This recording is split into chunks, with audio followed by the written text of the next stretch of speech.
안녕하십니까. 성동구의 과거와 현재를 이야기로 전해드리는 김선생의 성동구 이야기. 이번 시간에는 서울의 푸죽간 마장동 이야기를 함께 나눠보도록 하겠습니다.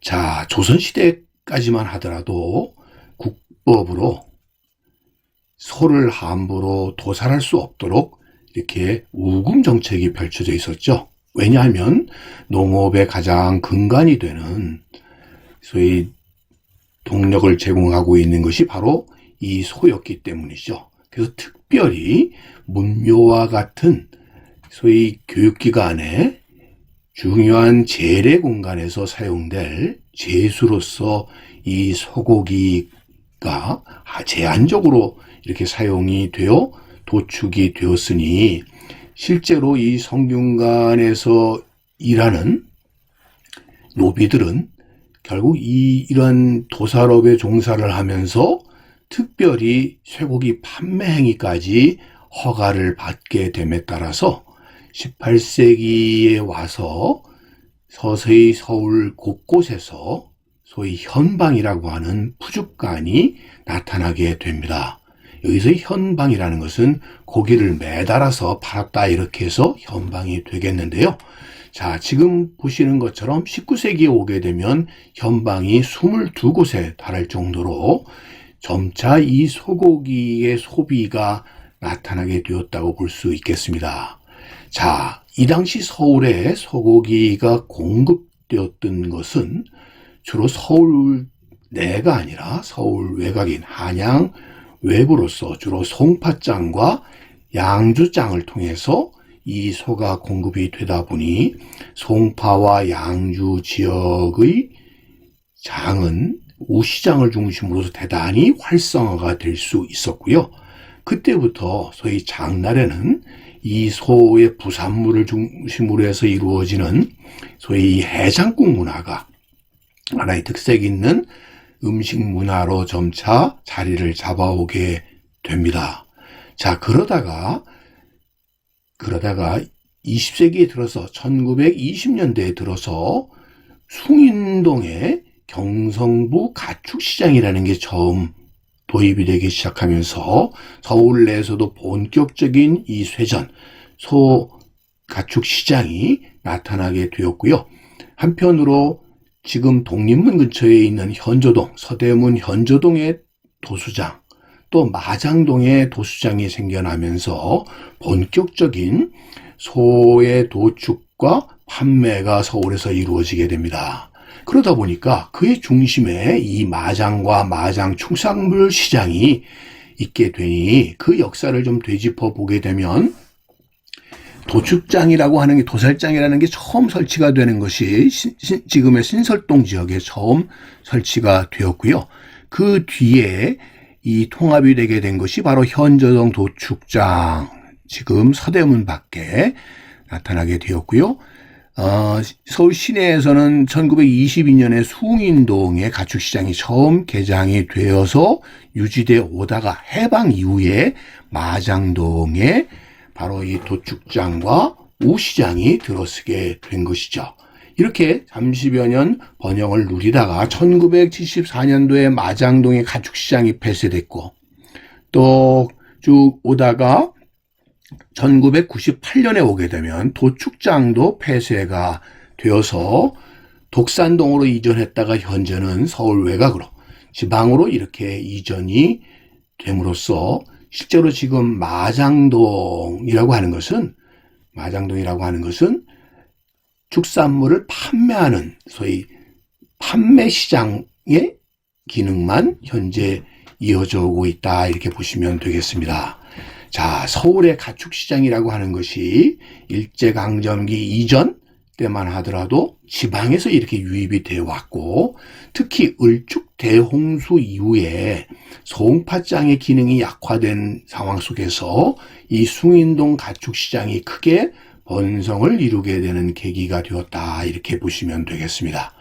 그리고 1958년도에 오게 되면 이 숭인동 가축시장이 마장동으로 옮겨오게 되었고 또 74년도부터는 이 경매제도가 도입이 되면서 가축시장 자체가 이제 마장동에서는 사라지게 되는 계기가 되었다. 예전에 여러분들 이 시장, 그 중에서도 가장 고가의 물품이었던 이 소를 경매하는 우시장, 소를 판매하는 우시장은 이 전통시장의 가장 대표적인 상징적인 모습이었다고 보시면 되겠고요. 이런 우시장이 있는 전통시장이 가장 상거래가 활기를 띤 시장이었다고 예를 들어 설명드릴 수가 있겠습니다. 자, 옛사진을 통해서 이런 소 외에도 다른 가축들도 거래가 되는 시장들을 볼 수가 있겠고요.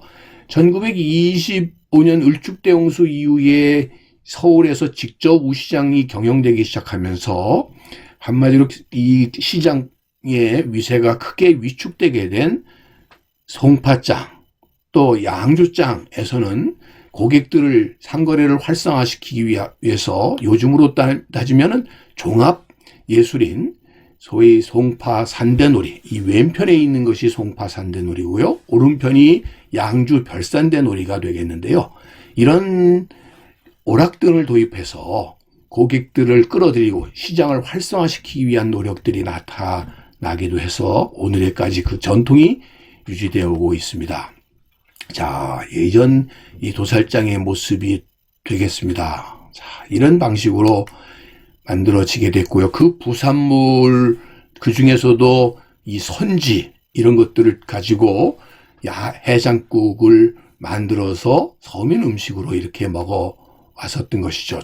그 외에 살코기만가 중심으로 이렇게 판매가 되었었는데요. 자, 지도에서 보시는 곳이, 자, 여기가 지금 독립문입니다. 그 독립문이고, 이 저대문 형무소가 바로 이쪽이죠. 자, 그 사이에, 자, 안산이 있는 쪽에, 언덕 위에, 바로 지금 현조동 경성구립도축장이 있었고요. 당시에 이 도축장이 운영되던 모습을 볼 수가 있습니다. 흥미로운 것은 도수장 밖에서 소피, 선지저를 마시는 조선인들의 모습이 이렇게 특이한 모습이라고 해서 사진에 보여주고 있습니다. 그랬다가 지금 동묘 옆에 숭인동 쪽에 이 가축시장이 옮겨오게 되고요. 자, 이게 지금 가축시장이 이곳으로 옮겨오게 되었다가 그곳에서 당시 거래됐던 숭인동 가축시장의 모습들을 여러분들 지금 사진으로 확인해 볼 수가 있겠습니다. 그러다가 이제 마장 축산물 시장의 시대를 맞이하게 되는데, 여러분들 잘 아시다시피 마장동이라고 하는 것은 이 살고지 목장의 이 순말을 기르던 지역에서 이름이 유래되었던 것으로, 이후에는 한양도성에 채소를 공급하는 배우지 역할을 했었고요. 일제강점기에 들어서면서 용산과 청량리 사이에 전차가 운행이 되고, 또 동대문에서 뚝섬 사이에 기동차가 운행이 되면서 이 마장동이라고 하는 지역이 아주 대단히 교통이 접근성이 좋아지게 되어서 그 결과로 가축시장과 도축장이 이 해방 이후에 마장동에 세워지고 지금까지 서울의 대표적인 푸주간의 역할을 담당할 수 있게 되었다, 이렇게 보시면 되겠습니다. 자, 1962년도에 마장동 가축시장의 모습이 되겠습니다. 거기에 더불어서 도축장도 개관을 함으로써 이 도축의 삼두마차라고 얘기할 수 있는, 한마디로 이 가축시장과 더불어 도축장, 가축시장도 있고 도축장도 있고 또 거기다가 축산물 시장까지 함께 있는, 그래서 이 삼두마차가 함께 갖추어진 그런 의미에서 우리나라의 가장 대표적인 그리고 우리나라 최초의 이런 축산물 종합시장이 이 마장동에 자리 잡을 수 있게 된 것이죠. 그래서 당시에 1972년도에부터 오늘에 이르기까지 이렇게 변화되는 모습들을 확인해 볼 수 있는데, 점차 시장이 사라지고 도축장이 사라지고 오늘날은 주로 축산물 시장을 중심으로 또 이것을 현장에서 직접 먹어볼 수 있는 이러한 먹거리 시장으로 자리 잡게 변모하게 된 것이라 이렇게 보시면 되겠습니다.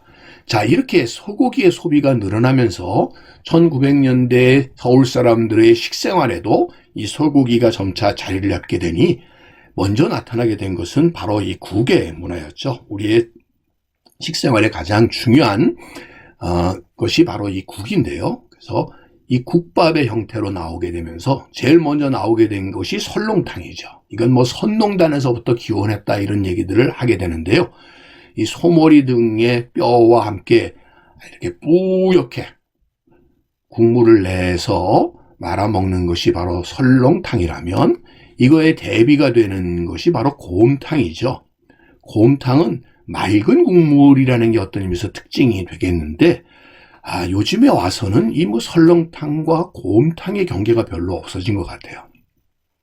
구분 자체가 이제는 좀 모호해질 정도로 그 맛의 경우 그 경계가 많이 없어져서 뭐 이젠 뭐 국수가 들어갔느냐 뭐 국수가 안 들어갔느냐 뭐 이런 정도로 이제는 설렁탕과 곰탕을 정확하게 구분하기 어려울 정도가 됐습니다만 이 1900년대에 가장 중요한 이 소고기의 음식이라고 하는 것은 바로 이 국의 문화가 되었다면 오늘날에 와서는 이제는 뭐 마블링을 가지고 결국 소의 등급을 해서 뭐 A 뿌리니 뭐 A2 뿌리니 뭐 이런 식으로 결국 얼마나 이렇게 부드럽게 목 넘김이 좋은 고기이냐로부터 시작을 해서 이거를 어떻게 또 숙성을 했느냐 이렇게 됨으로써 이제는 국의 문화가 아니라 고기를 직접 구워 먹는 그러다 보니까 이제는 이 밥상 위에서 가장 메인이 될 수 있는 그런 음식으로 자리 잡게 된 것이 오늘날 마장동 고기가 아닌가 싶습니다. 자, 오늘날의 마장 축산물 시장은 전국적으로 우리 한우의 유통량이라고 하는 것은 이제 그렇게 크지 않습니다만 주로 수입육을 중심으로 해서 전국적인 유통에 있어서 과반 이상을 차지하는 그래서 여전히 우리나라의 축산물 거래에 있어서 가장 중심을 이루는 시장으로서 거래시장으로서 마장 축산물 시장은 그 전통을 이어오고 있다 이렇게 보시면 되겠습니다. 자, 오늘은 서울에 부족한 이 마장동 이야기를 꽃밭을 가꾸는 김 선생과 함께 하셨습니다.